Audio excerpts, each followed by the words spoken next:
Welcome to Bullish and Beyond. It's Beery the Bull. I'm your AI co-host. Join myself, Brian the MacMan, and JT Knows Things while we dive deep into the world of stocks, crypto, and how to live a bullish life. It's time to get bullish, and there's no better place to start than right here. Let's dive in. Hey everyone, we are back with Bullish and Beyond. So excited to talk to everyone here and share everything we have to update you on the market, on crypto, and going bullish and beyond on life. And JT and I got the green going right now. Stocks have been up and down, coins up and down, but we are up, a little bit from where we were last week. We were all bleeding hard last week. So good to see a little green out there. Also, the color of green is Nvidia. And Nvidia is doing their huge GTC conference going on right now out in Cali, headed up by their CEO doing a crazy keynote the other day. And I have awesome info to share with you about that keynote and what's happening in Nvidia. But a lot of going on in the markets and the Fed. Why don't we start off with the Fed, JT? Because that's some great macro stuff driving the market, and you know a lot. JT knows about the Fed. I like watching the Fed as people here, one, it should save you some time, at least tell you what happened, and then two, it fundamentally plays a huge part in the markets for the listeners. Well, the market really reacted violently when he talks. Yeah. So be ready. Yeah. Powell has the power to crash all of our banks, just so you guys know, if you weren't aware. It seemed like that's where he talked. Everyone loved it. A little bit of dovish signs there. The market went up a ton, Yes. But then today it's back down. Like why we can't get any traction one way or another here? I think it's the uncertainty that he showed to fiscal policy with tariffs. I think that was a specific question that was brought to him. He was he basically said we can't tell the difference between inflation and tariff inflation or tariff caused inflation. There's no way right now that we can understand that and properly project it. I think that just inserted a little bit of uncertainty.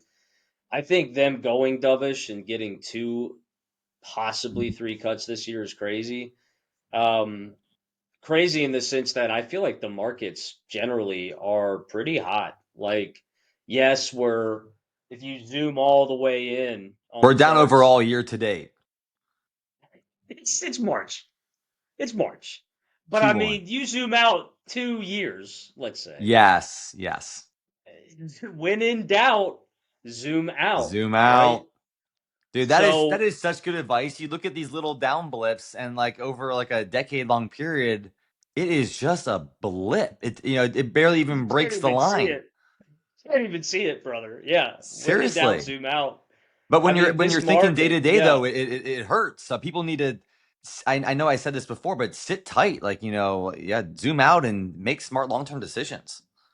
That's right. And the reality is we're in I don't even know, 15-year bull market in terms of the stock market. If you do zoom out, go look at the behavior. It's crazy.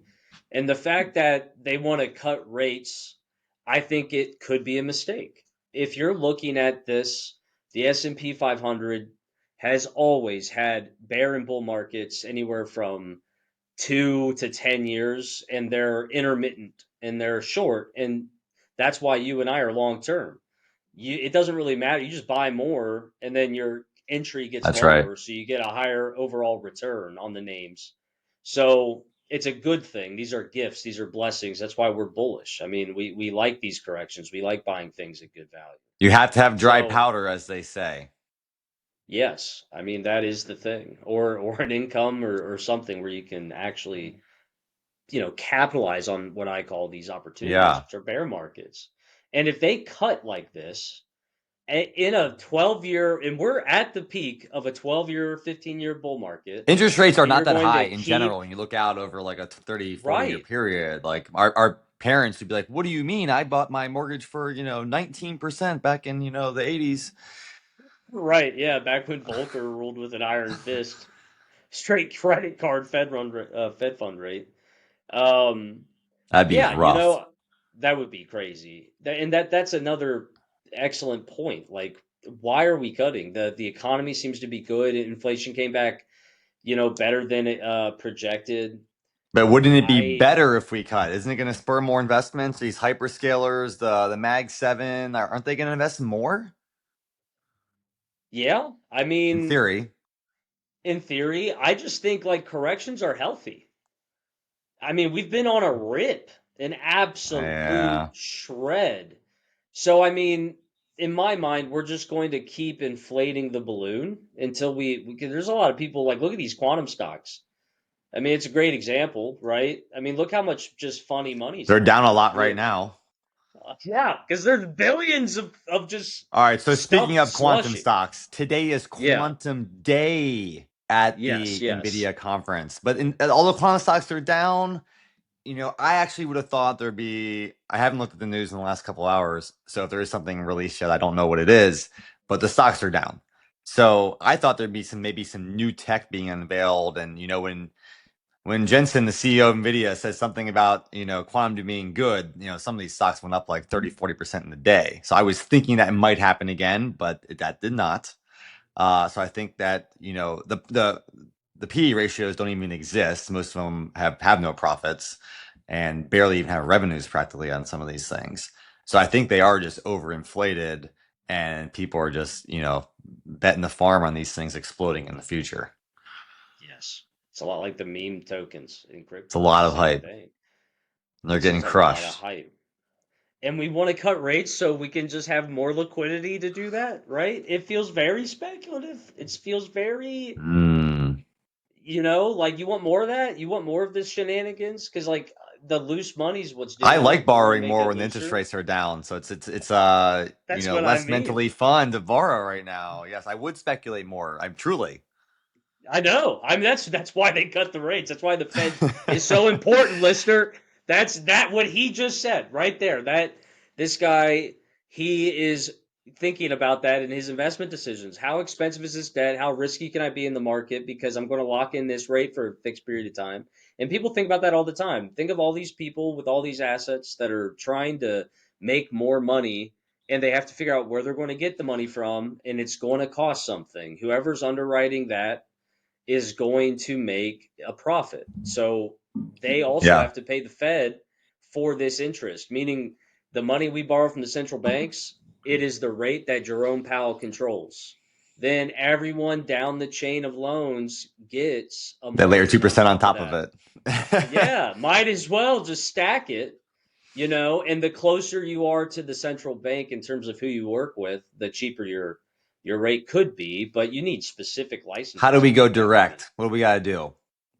You got to be a central bank or you got to be in the government and they'll just write checks, like or you could be a massive like JP Morgan, like you could be I a mean, what massive does the bank get charged to borrow? I mean, they must only pay a few bips. right, like they're probably yeah. The central banks do make money, but it could be 25 bips and then the Yeah, I think it's something more or super low. I don't less know what it is top of my it's head, super but super low. And then then it goes to the national banks, then it goes to the regional banks, and then you know there's tier one and tier two money. Basically, it's where it came from. If it came from a national bank to a regional bank, you're going to pay more interest for that. okay. Versus if it came from a central bank, meaning the regional bank, like Huntington, as an example, got it from the Fed, you're going to pay a and we're talking maybe a percent difference in your mortgage rates or anything that you're planning Yeah, on as a listener. But the wealthiest people that move these markets, they have the same kind of analysis and decisions to make with their leverage, wherever they get it from, against their stocks, against their crypto, against their real estate. It does not matter if they want to pull out a HELOC. Jerome Powell controls what they pay, and it also controls what our government pays central banks. And the reason why Trump wants rates low, and the reason why Jerome very likely could be meeting this per his request, which is why I think it's a mistake, is they're very worried about the short term debt revaluations. Like we're going to refinance our debt with the central banks sometime in Q2. I forget the date off the top of my head. if it is lower though, we pay a lot more interest, which would save the United States government a lot of money. It Exactly. would So if help he Trump cuts balance it, his budget. Exactly. You said something about maybe he's listening to Trump and trying to follow through on that. I mean, from the outside, media perspective, I know he put them in that role initially, but it sounds like, he like hates them now and, in theory would fire him, but he can't. So maybe they're playing nice behind the Yeah. scenes, perhaps, and we don't know about it. Maybe, or maybe some of Powell's advisors and people that work with him are like, we are going to bankrupt the US government if we have them refinance at these rates. Here's the It'd be trajectory over rough. the, because macro analysts like me have already done the math. 2030, Yeah. we default. Our interest payments are going to become almost at the They're already a current rate, trillion. of printing. If nothing changed, right? We just kept doing what we're doing. By 2030, it'll be 2 trillion. So it'll Yeah. be 2 times the And defense we know budget. we're going to print more money. That M2 chart, I mean, has it slowed down since last time we talked about it? No. So Those it's still charts going move on. slow. They move slow, but no, it's not moved. I think they update monthly, but it's just a lot of. I mean, it's maybe 100 billion less, if that. So We can't that print money's money like coming. that. No, no, and it's I don't know how we get around it. Cutting rates to me just feels like we're backing up against a wall when we have a correction, because it's going to happen in our lifetimes. I don't know if it's this year or next year. It's going to happen when we have one. If our interest rates are too low, the Fed is useless, and we're going to enter this state of Yeah. stagflation, like in Japan. Japan, if y'all remember So you, last year, there was a crisis. They raised their interest rates from 15 basis points to 20 basis points, or 25 and basis and it went points. bad, which A is like trillion nothing. dollars got erased because of all the leverage against the Japanese yen, because they've been in stagflation for 40 years. So everyone is arbing their currency, and their interest rate going up 10 bips wrecked $1 trillion. Think about that. What JT just So, said for like, listeners out there, he's using a little short lingo. The RB is arbitrage, and Buffett sorry. talked about this. He would borrow his money from Japan and just bring it back to the U.S. And it's like, I just deployed free cash. Like I paid nothing. Yeah. Carry trade, baby. Yeah, it's a currency thing, and it's a game that only the wealthiest play, but they have the most money. We're talking about People play that BlackRock. game with devices in our space. So, in our company, Sell Your Mac, OWC, a lot of these people, some of our competitors, do business abroad, and they're playing this currency game, and they can just make 20 more percent just selling it to a country where the currency makes the difference. It's pretty amazing. It really is amazing. And even, I guess, yeah, I'm going to take that back, because even in crypto with stable coins, people are basically getting paid in their national currency. So, like the Nairobi in Nigeria, and they are inflating around 10% a month, 167% a year. So, What? yeah. And they don't invest in Bitcoin. They get their Nairobi, and then they get a stable coin.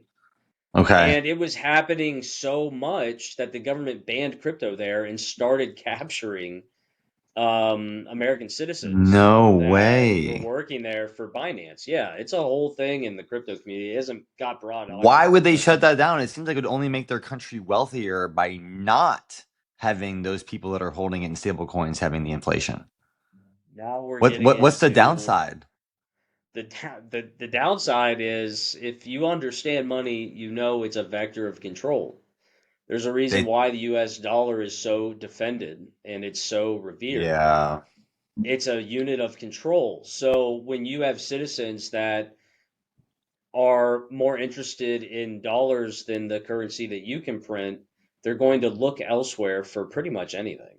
And Got it. there's billions of dollars being You parked in start to lose stable control over coins. the citizens. Yeah. I mean, if you can't control what they spend their money on, where it is, what they allow and don't allow, and all this other stuff, and then there's this revered currency. Like if I walk through Nigeria with a dollar, that'll get me places, People right? want it. Because it's so valued. Yeah. I mean, they might have to Yes. work a month for that $1, right?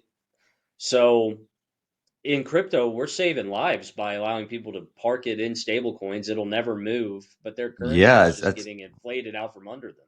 So they're up 160% a year just that putting their I money love in uses like that dollars. for crypto. I mean, that's helping people out. I mean, truly life changing.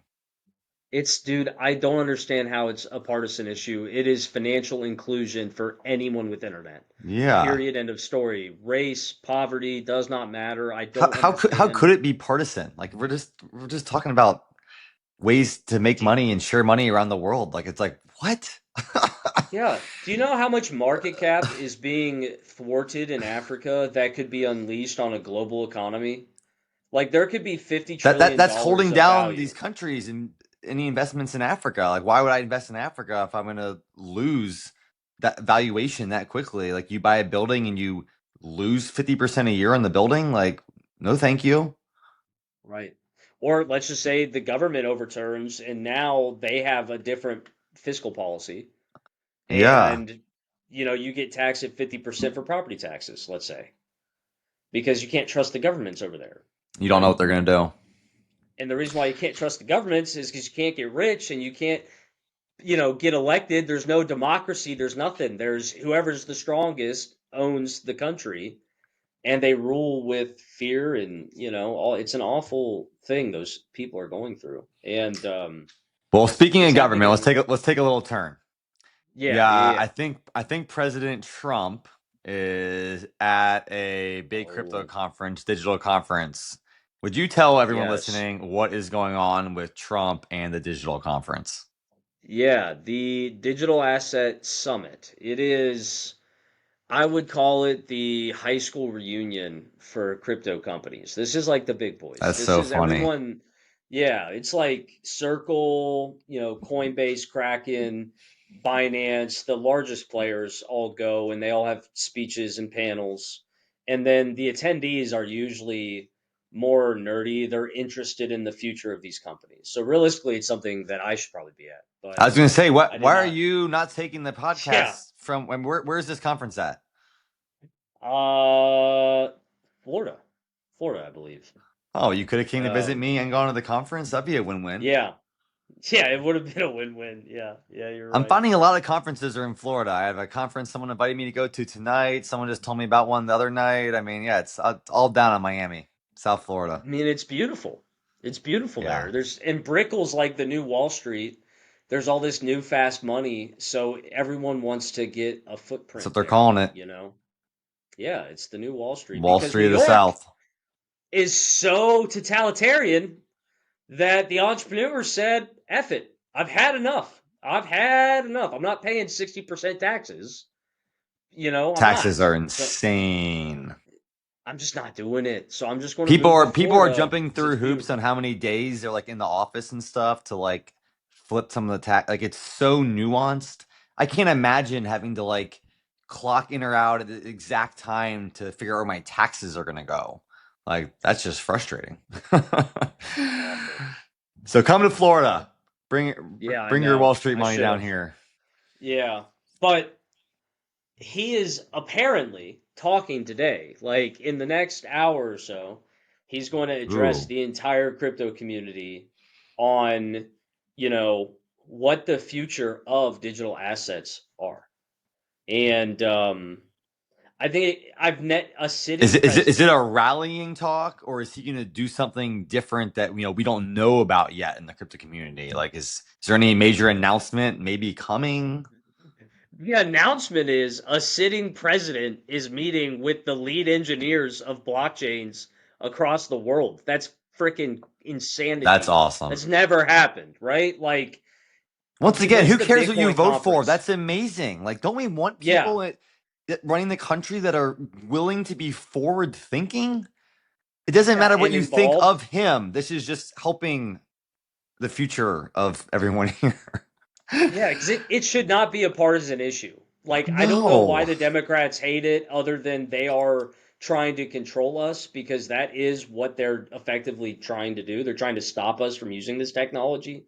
It is genuine financial. It's like every The value same that way the you said about Democrats. Africa. They're trying to control us through the use of the money. Yeah, it's the Is that same the same thing. theory? Yeah. It's the same theory because, if we all they're worried about us basically not using dollars. But stable coins have Based on exported more. dollars. This is now, yeah, hold on. They have Okay. exported in 2024, they exported more dollars than treasury bills. Think about that. Really?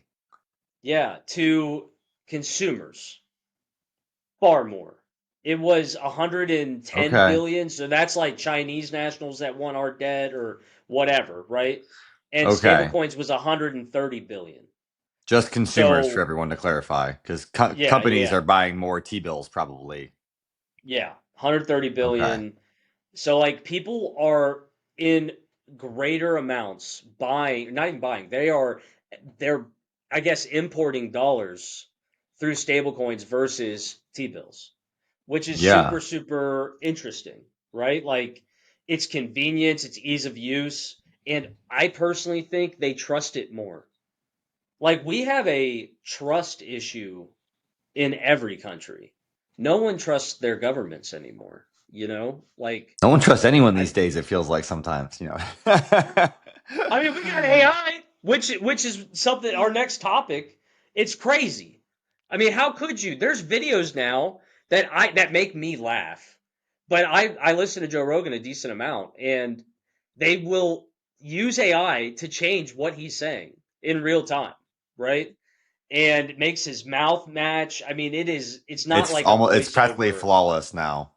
Yeah, you would not know, right? Like The average person that's won't not know. helping trust issues. That's not helping.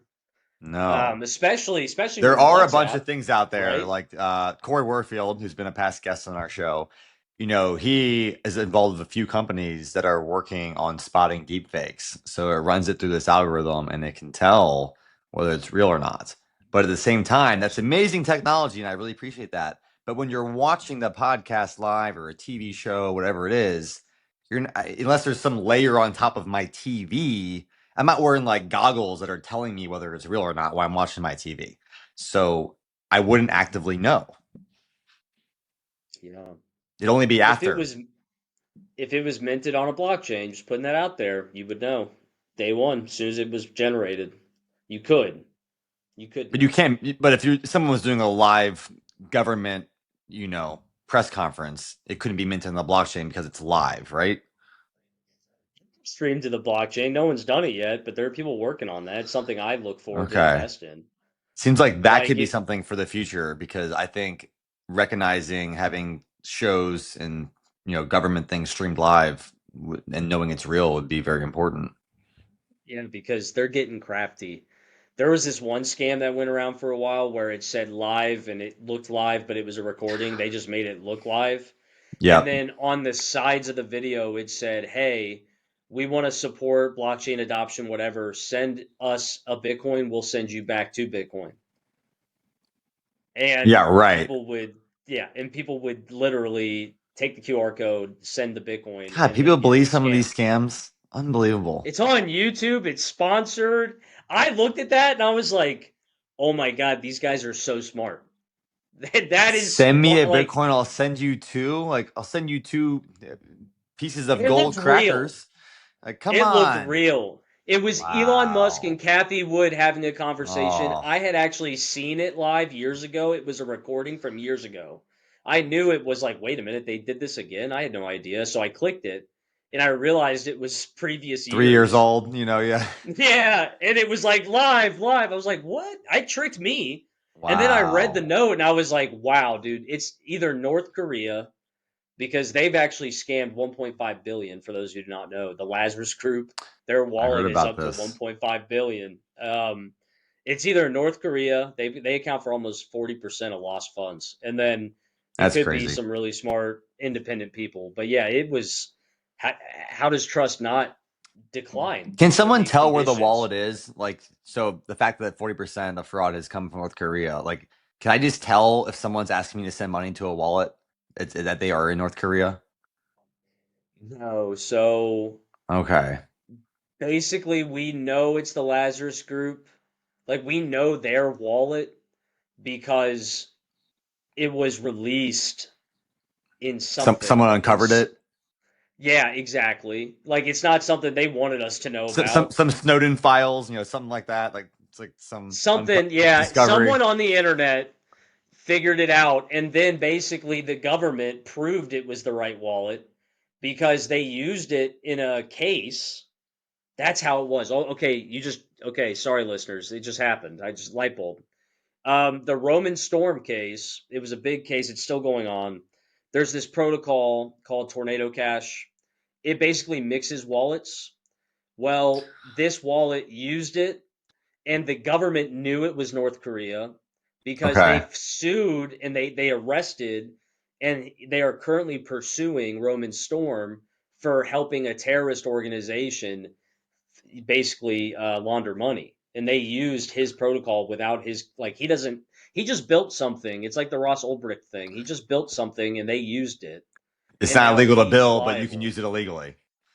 You're like, Yeah, but there's that's so child tough porn as on an the internet, entrepreneur. You're like, how is that you your know? fault? Like if you built the internet and someone used it for child porn, it's like, well, of course it wasn't built for that, but you can use it for anything bad. Right. That's Like you sad. can, or the It manufacturer of a gun, you discourages know? innovation. Absolutely. And even worse, it's a huge case because code has been protected by the First Amendment. It's freedom of speech. A lot of people don't know that. So if he becomes liable, we now have precedent that open source code is not protected by First Amendment, which means all protocols, including SMTP, DNS, the things we use every day, That'd be could be called into terrible. question. It I could mean, be open called into source code is question. open source. Anyone can do anything with it. You put it out there to benefit humanity, and then you get called out for it. Yes, that's what guess what party wants this? Does it start with the D? It, it does. Why? Why? Why? Why? What is happening? Like Uh, what? Why? Every value that you stand for, blockchain supports. And here we are again with the onslaught. Like I'm so grateful that the all of the regulatory bodies that are in charge of this stuff are changing. They're all changing. And yeah, quickly. it won't, it's going to be observed as it should be, as a technology, as an open source protocol, and not some money laundering tool for the criminals, which I don't know why that's being brandished, but it is, and it's sad. But That's it unfortunate. Trump going to this conference is a signal that all of that bad juju is over, or at least going to be over. It's not like a snap your fingers and we can control all of the craziness that these, people are trying to do. Yeah, It's like we definitely just need to not. put we need to carve things into rock and stone and be like, this is how we're doing it. This is what it is. That way we have 2 years of the Congress and the House to get the foundation done that can't be reversed. That would be Get it my set up absolute right. goal. I like Yeah, it. create a, and just hope that these Sounds like regulations, we sounds need like it's in clarity. process. It is. It's the most bullish you could be about the long-term sustainability of blockchain technology. I mean, this is Cool. fundamentally different. Well, you know who powers a lot of that technology? Nvidia. Yeah, your But it favorite. is not their Or biggest use case, though. And we got some clarity on the long-term chip evolution inside NVIDIA's factories. So this last generation was called Hopper. The next one that's out now this year is Blackwell. And the second half of the year, they're coming out with Blackwell Ultra. And after that, they're getting Rubin. And looking at the scale of how much power and compute these next it's gen chips crazy. can do, mind blown. So they layered Nvidia, if people don't know, is also amazing at creating software. And that's really where this shines and why I'm so bullish on Nvidia. It's that ecosystem play. The same way that Apple has the software and the hardware combined, absolute best performance, battery life, and stuff like that on those Apple devices. Nvidia is doing the same thing in the AI world. They have an insane software stack. And one of the things that caught my eye is a new one they just released called Dynamo. And this lays over an AI data center, an AI factory, have you, that's going to be churning out, ingesting these tokens and churning out new ones. And they're able to increase the impact at a huge scale from where they're doing it currently. at Hopper. I think it was this next generation is like 25 or going 2 generations out. It's like 25 times. So then, and 2 years from now, it's gonna be 25 times more powerful. I mean, that is insane. We're breaking Moore's law. I mean, he's It's crushing it. it's Moore's Law squared, brother. That's It what Gen Z said literally years ago. is. When Like he drew the because you curve, can, how much power? I'm like, oh my God. yeah. Yeah, think about it. You make AI, and then you turn AI onto AI to make the AI better. Better Yes. AI turns to new, right? Makes it better, better AI, and then you just keep doing this until you get, you know, a God, essentially, some super intelligence that, So in order to do makes us, that, we're going to use so much yeah, more AI. Like this last few years it's is, crazy. years of Yeah, ChatGPT and LLMs, and I freaking love ChatGPT. I use it all the time. But that is yeah, just the start. I mean, now they have Operator, which is like a little mini agent in there, and there's a big agent everyone's talking about coming out of China called Manus. That's pretty interesting, but it's in China, so be careful. I'm not recommending to give your data to China. But the point is that these agentic AIs are going to proliferate the world, and it just hasn't even happened yet. No one is using them. I mean, of course, some people are, but in general, right, like I feel right. like I'm on the cutting edge of technology, and I'm not really using agents on a day-to-day basis to run my life. But fast forward 5 years, Meta is rolling them out this year inside of Facebook and WhatsApp. And I read something yesterday that they might be able to do 30 up to 30 billion starting from zero by the end of the year just inside of WhatsApp with these future agents they're going to launch. So It's as that crazy. scales, these agents use exponentially more AI compute than the current LLMs do because they're thinking. And the thinking is what's using so many tokens. It's literally talking to itself, running information, and then the other side of it is they're making synthetic data that's going to use tons more compute on that, and it's gonna scale so much. I don't think the analysts have called it right. And there was one Oh, slide that really stuck out to me, and it was okay. showcasing that the Hopper, this last year version, compared to this year, the Blackwell is already 250% faster run rate than Hopper was last year at its peak. Wow. I mean, it is exploding the demand. And of course, Good this is coming lord. from the CEO, so he's slightly biased, but this is a fact on page. He's not misrepresenting, data for everyone, or he would, Yeah. get sued. Um, so yeah, just really interesting to see how fast it's growing. And when I ran some of the numbers and I read a bunch about it last night, no analyst really has that growth predicted. They have a lot of growth, but not 250%. That is I mean, insane. it's crazy to also think that's going to look like nothing with the compounding. I think it's going to actually hockey Right. stick up past that. Yeah. Because after That's agents, just it's math. robots. And can you imagine how much information a robot needs to go do? You tell it a one line goal and it's going to be running tokens the entire time. If I told my Tesla bot to go to the grocery store and go shopping for me, I can't even imagine how many tokens it would use in the process compared to my current ChatGPT request of asking for a recipe. Like it might be a thousand or 100,000 times more AI compute to Yeah. get the robot to go shopping and come back home. Yeah. Yeah. 100%. The inference on that, the It's interesting inference uses a constantly. lot less. Yeah. Yeah. Luckily, the software to inference is far less than running a model. It's interpreting actions. I was listening to, and I'm gonna mess his name up, but it was this researcher out of California. And he was talking about how we're getting compression on inference so good Okay. that you'll be able to run a 130 billion parameter, model. You'll be able to run the inference of it on, a wristwatch. You're not going to be Really? able to, yeah, you won't Not now, train, but in the right? future, we're saying? Yeah, when you have fully trained models. So he's like, once these things Okay. become trained enough, Okay. They're going to have so many inference points that compressing that process is going to get really, really easy. Especially if you can have good solid state storage on the device that, so he was talking about robotics specifically. Like right now, it's almost like you need a backpack, but in 5 years, this compression is going to be to the point where it's like the size of a glass lens. So you could put it, on a wristwatch or the size of a Interesting. wristwatch, and they'll be able to, run a lot of those processes. I'm And just thinking inference, from the robots having to infer like a robotic car. Maybe that's a really good example to talk about. Is yeah, that it's looking at the road on every single angle, 8 to 10 cameras, whatever it might be, and it's ingesting like millions of data points per second.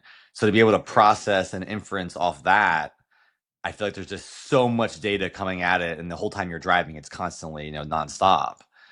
So it's Yeah, like it is, not every car is going to have an Nvidia chip. I'm not saying that. Tesla makes their own custom right, chips.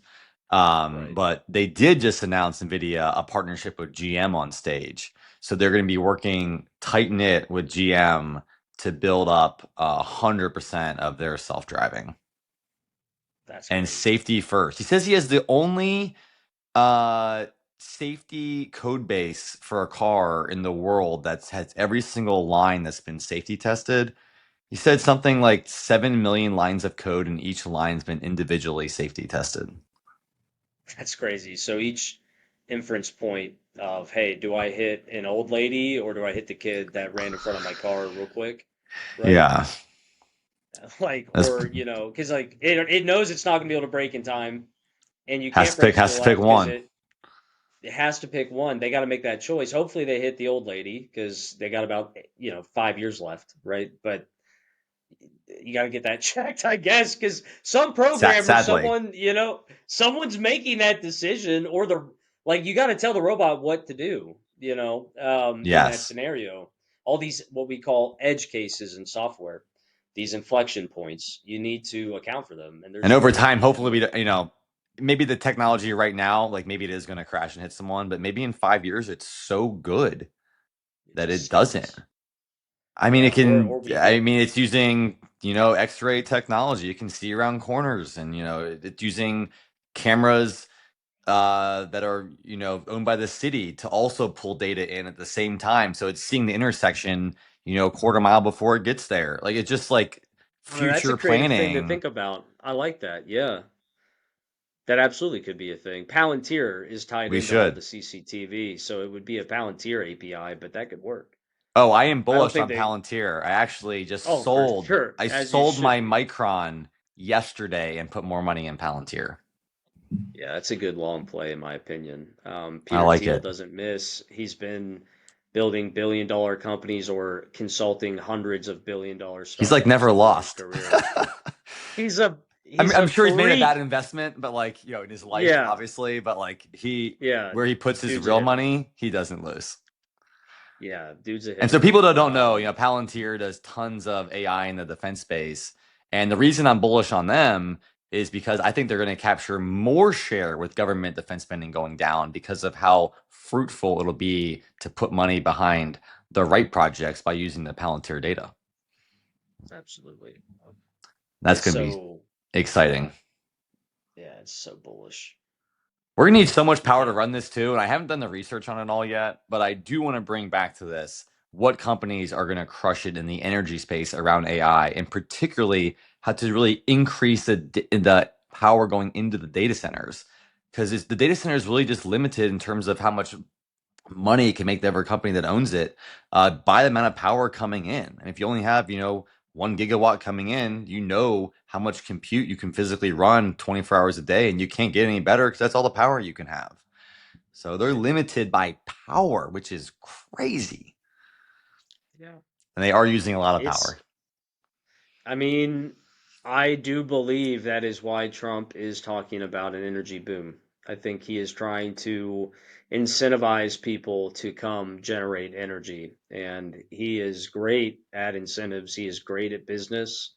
I think we're going to see a lot of interesting things happen in the energy space.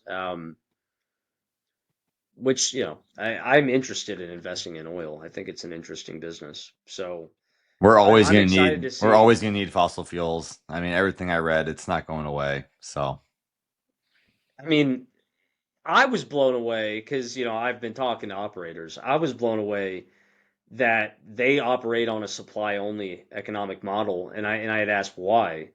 And he said, well, it's not gasoline. Everyone just thinks it's gasoline, but realistically, we use oil in everything from toothpaste, jewelry, cosmetics, linen, dye, cosmetics. He started everything. listing like 30 different industries, and I was like, oh my God. He's like, yeah, most adhesives. So anywhere where you're constructing, there's oil. There's just so many things that use it as a primer or a base that it's Yeah. impossible. It's like we cannot make enough of it. There's never a moment in time where demand is down, it's only supply. So the real thing you got to look out for are supply increases. With a fixed demand of infinite, supply is really important. And it basically controls the price. Controls the So price. energy boom makes me think increased supply, lower oil prices. And there's no buying low, selling high in oil. I mean, your costs are your costs are your costs. Yeah. So Well, low oil is even if supply bad. doesn't go by ton though, I mean, I think we are going to be able to add on, more solar and stuff like that. Like Tesla solar is a great one to talk about. I don't think Yeah. enough people are giving their solar and their energy storage enough credit, and it's growing at triple digits every year, like couple 100% craziness. And that's not going to go on forever, obviously. But it could go on for a while. I mean, more people are going to need this as it comes down in cost. It's going to be way more likely that you would like to buy solar. And the solar market is getting so much cheaper on an annual basis to acquire that power. So who knows where it's going to be a decade from now. Yeah, 100%. It's exciting. All right, more power, more It compute is. in the future. A lot more ideas to That's bring to right. the table. Anything else before we wrap it up, JT? I think that is it, my brother. It's been an exciting week. I'm excited to talk to you all next week. This is going to be good. Yeah, I All think right, we're more going to have a bullish real. ideas. That's right. Stay bullish and curious, everyone. Peace out. Cheers. Bulls. That's a wrap on today's episode of Bullish and Beyond. Remember, the market never sleeps and neither should your ambitions. Whether it's stocks, crypto, or just leveling up in life, stay focused, stay bullish, and keep charging forward. Keep your energy high and your mindset bullish. This is Beery the Bull, your AI co-host, Brian the Mac Man, and JT Knows Things signing off. All content published by Bullish and Beyond, LLC reflects personal opinions only and is provided for informational purposes. Please conduct your own research and discuss with your accountant and/or financial advisor before making any financial decisions. The information presented should not be taken as financial advice. We are not financial advisors. Nothing you hear, see, or read in our content should be considered as any form of financial, investment, or legal advice, or a solicitation to buy or sell any assets, or to make any financial decisions.